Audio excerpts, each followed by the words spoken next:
guys, my name is Alice Elric and I wanted to talk about why I am and have been learning Japanese for the last several years. But before I do that, I'm actually gonna go hike the M because it is already 4:40 in the afternoon and I've only walked 6,678 steps, and that's less than half of my goal of 15,000 per day. So I'm gonna go do that, and I'll come back and tell you why I have chosen Japanese. It could be interesting.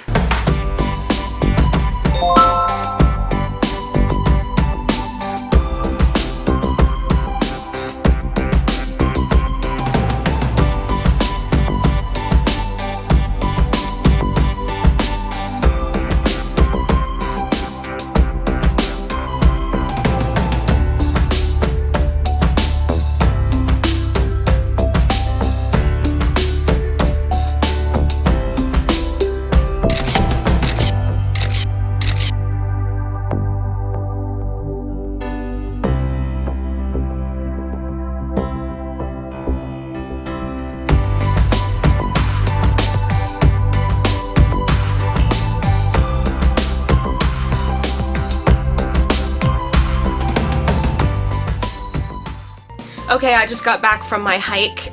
Doing that brought me up to 14,976 steps, so I'm pretty close to my goal. That's very good.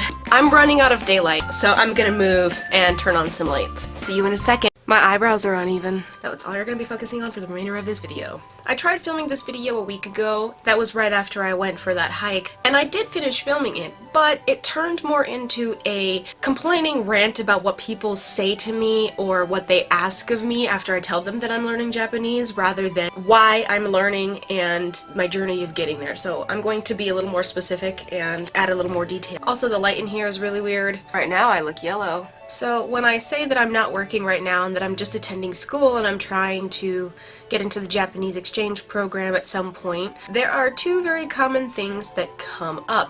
One of those things being I am often asked if I am obsessed with anime. I'm gonna go out on a limb here and say that you are really good at assuming very random shit, because I don't see the connection between learning Japanese and full-blown obsession with anime. No, I don't have an obsession with anime. I've seen some anime and I find them fascinating. The art form is very cool. But no. Not gonna lie though, my interest in Japan was introduced to me by a manga when I was about 11. At the same time though, even after that, I didn't know anything about Japan and I just kind of let my interest go on some sort of hiatus because I didn't give a shit about Japan. I just thought that the manga was pretty. Another thing that people tend to ask me is if I want to marry a Japanese person. Again, I don't understand the link between only wanting to learn Japanese and a fascination with their culture and then wanting to marry someone in Japan. I am not looking for a mate. I'm not interested in having one. Let's just move the fuck on. Another thing that people say is when I tell them that I'm learning Japanese, they ask me to speak some Japanese to them. I'm gonna tell you right now, my Japanese is beginner/intermediate level. I've been working on it for 4 years. I know a lot of words, sentence structure, I know a lot about verbs and stuff, but it doesn't come to mind fast enough to just say. And sometimes I'm surprised when I can just say stuff, but at the same time, it's not something I can just recall all the time. And I think you need to remember, when someone says they are learning a language, it does not mean that they know the language, so asking them to speak is very intimidating and it's annoying. Just don't do it. My camera's starting to crap out on me. I need a new one. Pronto. I hope that that made sense. Maybe take a little bit of a cue and not be a weird dickhead when it comes to people you know who are learning other languages. Don't expect them to suddenly know all this stuff. I mean, I have come a long way. I know a lot of the vocabulary and I'm working on kanji and all of that lovely stuff, and my camera is crapping out on me and I'm getting really annoyed by that. So when I was a kid, I was not interested in Japan. I didn't know anything about Japan. If you had asked me where on the map Japan was, I would have pointed to China, because all Asian people came from China. When you're a kid, at least, that's kind of what you think. When I was little, if I saw anyone with Asian eyes, they were automatically Chinese. which is definitely a wrong way of thinking, but when you're a child, that's not all that bad. It could have been worse. I started out with a general interest in the entire world. I loved India, I loved China, and I really wanted to visit those countries. I wanted to go to Greece, Italy, and Spain, and freaking the UK, but my interest was more in the ancient world than it is in the modern world, and when I realized in my early preteens that the ancient world doesn't exist anymore,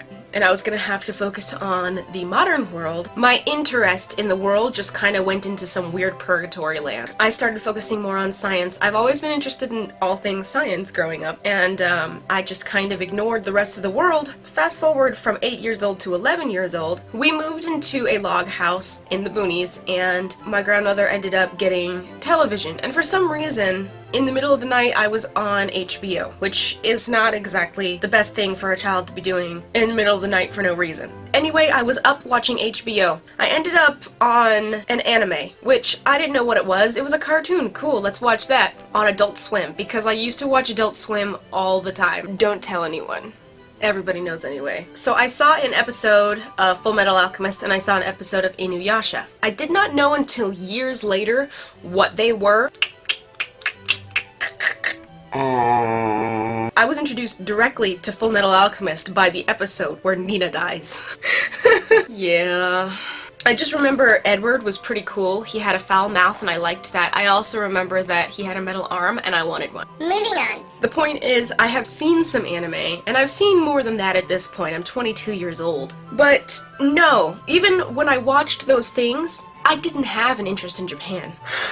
I didn't end up thinking about Japan until I ended up being made to move into a youth home. Even then, I barely thought about it. I would just say, I'd like to know Japanese and I'd like to go to Japan. Boom, that's it. But I knew nothing about Japan. I only knew a few Japanese words, and I never actually had some sort of tug or goal like to get there. I just wanted to go, like a tourist. And there's nothing wrong with that too, but my interest ended up growing after I turned 17. Like, it wasn't even I was interested this whole time. It was more of it kept coming up kind of randomly, and I chose to actually try to pursue that.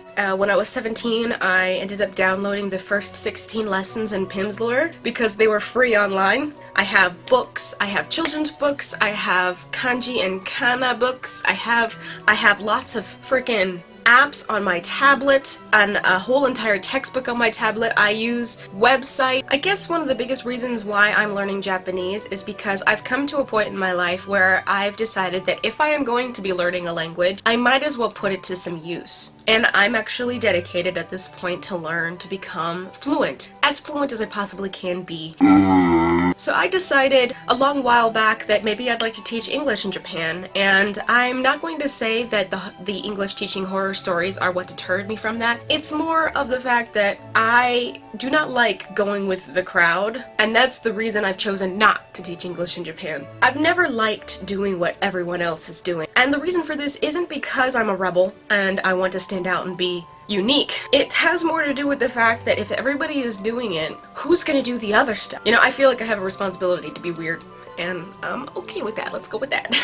A few months ago, about 5 months ago, when I was trying to apply for financial assistance for university, they asked me what I was going to be doing with that language, and suddenly, out of nowhere, I said I want to be a translator. And I have actually realized that that's a very good thing to do. Even if it's gonna be exhausting, I think it'll be a bit easier for me because I have a hard time focusing, and if I was teaching English in Japan, odds are I wouldn't be allowed to speak Japanese that often, and I'd never end up learning as well as I'd like to. So in this, I'd be able to use my Japanese professionally and get paid to travel if that's what I end up doing. My goal is more likely to be a traveling business translator for spoken word, not for written word. That would be so hard.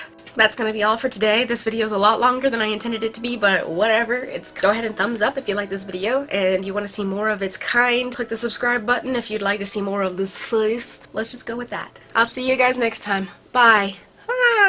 I said Japanese 29 times. Japanese, Japanese, Japanese, in Japan, about Japanese, in Japan, in Japanese, Japanese, in Japan, about Japan, about Japan, to know Japan, or Japan, about Japan, Japanese, in Japan, Japan, speak Japanese, my Japanese.